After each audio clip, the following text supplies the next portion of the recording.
ఒకడు పొద్దున్న లేచి చూసేటప్పటికి పక్కింట్లో మెర్సిడెస్ బెంజ్ కారు ఉంది. ఆశ్చర్యపోయాడు. పక్కింటి వాడు దాన్ని కడుగుతున్నాడు. వీడు షాక్ అయ్యాడు.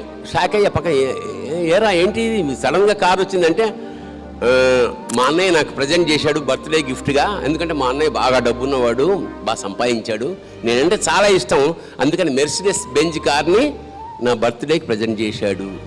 ఎరా ఈర్ష్యగా ఉందా నన్ను చూస్తుంటే? అంటే మాలాంటి అన్నయ్య నీకు కూడా ఉంటే బాగుండు అనిపిస్తోందా అన్నాడు. అప్పుడు ఇతను అన్నాడు, లేదురా నేనే ఆ అన్నయ్యనయ్యి ఇలా కార్లు ఇస్తే బాగుండేది అనిపిస్తున్నాను. మనం మన కోసం బతకడం ఎప్పుడైతే ప్రారంభించామో ప్రకృతి కూడా మనం వదిలేస్తుంది. Because he can look after himself. So save nature, it will save you. వృక్షో రక్షతి రక్షిత అంటారు. ప్రకృతి కూడా సేమ్ ఫిలాసఫీ పెడుతుంది. నువ్వు పక్క వాళ్ళ కోసం చూసుకో, నేను చూసుకుంటాను అంటాడు పరమాత్మ.